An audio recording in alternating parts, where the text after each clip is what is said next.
అదే RTV app వార్తల్ని క్షణాల్లో చదివే అవకాశం ఉంటుంది. ఒక న్యూస్ పేపర్, ఒక టెలివిజన్ ఛానల్ మీ చేతుల్లో ఎప్పుడూ ఉంటాయి.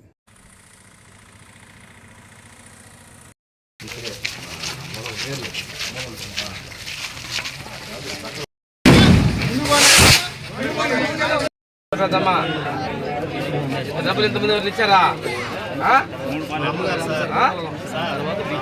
లోపాల వాళ్ళమ్మ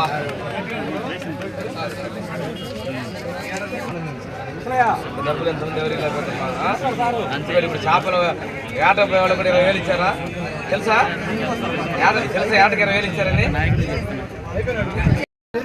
ఇంత డబ్బులు ఎవరు లేకపోతే ఫిషర్మెన్ ఫండ్స్ అనేది 50,000కి చేపలు పట్టే వాళ్ళు పింఛన్ ఇచ్చింది చంద్రబాబు నాయుడు. ఆ రోజు 2,000 ఇచ్చాం. ఈ రోజు 4,000 ఆయన ఇచ్చాడు. గుర్తుపెట్టుకోండి. 20,000 చేపల డబ్బులు ఇచ్చారు కదా. బ్యాటరీ నిషేధం పీరియడ్ 20,000 ఇచ్చారు. ఇది ఆ రోజు 31 కేజీలు బియ్యం ఇస్తుంటే 4,000 డబ్బులు ఇచ్చారు. తర్వాత వాళ్ళు దాన్ని కొద్దిగా పెంచామన్నారు కానీ చాలా మంది కోత వేశారు. ఇప్పుడు 20,000 ఇచ్చాం. భారతదేశంలో ఎవరికి ఉండాలి ఇంత డబ్బులు.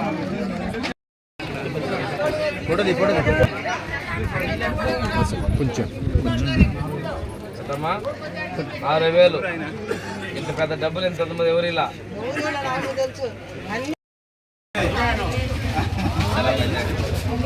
3,000 కూడా ఇచ్చింది చంద్రబాబు నాయుడు కదా.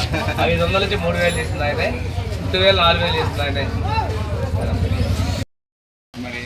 వృద్ధులకి అదేవిధంగా వేటకి వెళ్ళే 50,000 పెట్టుబడులు కూడా ఆ రోజు ఇచ్చిన 4,000 పెట్టి చంద్రబాబు నాయుడు గారు ఇచ్చింది. వేటకు పోతే సముద్రంలో లాగి ముగిపోతారు 50,000 పిక్కులు ఇచ్చాడు. అదేవిధంగా 31 కేజీలు బియ్యం ఇచ్చిన 4,000 ఇచ్చాడు డబ్బులు లీవ్ పీరియడ్ కి. ఇప్పుడు 20,000 రూపాయలు ఇచ్చాడు. ఇంత పెద్ద మొత్తంలో భారతదేశంలో ఎవరు కూడా చేపల వేటకి వెళ్ళిన వాళ్ళకి 20,000 ఇచ్చినటువంటి ప్రభుత్వం చంద్రబాబు నాయుడు గారు ఉన్నటువంటి ఎన్డీఏ ప్రభుత్వం. ఇంతమంది ఎవరెవలేదు. అదేవిధంగా మన కాలనీలో రోడ్లు వేసిన, వాటర్ ప్లాంట్ ఇచ్చిన, ఇవన్నీ మనం ఇచ్చినాయి. ఇల్లు కూడా ఇప్పుడు 3 లక్షల రూపాయలు ఇంటికి పోతున్నాం. ఇల్లు కట్టుకునేటువంటి వాళ్ళకి 3 లక్షలు రేపు. ఇంతకుముందు ఇంత డబ్బులు ఎవరు ఇలా 3 లక్షల రూపాయలు ఇల్లు కట్టుకోవడానికి కూడా నిధులు ఇవ్వబోతున్నాం. అదేవిధంగా మనందరికీ శ్మశానం గురించి చెప్పారు. సముద్రం పరలోకుండా దిగిపోతున్నారు. చూసాను ఫోటోలు అంతా అయిపోయినా నేను చూస్తాను.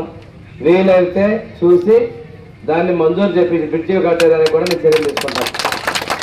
మరిన్ని వీడియోస్ కోసం ఛానల్ సబ్స్క్రైబ్ చేయండి. లేటెస్ట్ అప్డేట్స్ కోసం వాట్సాప్ ఛానల్ ఫాలో అవ్వండి. అండ్ లింక్ డిస్క్రిప్షన్ లో ఉంది.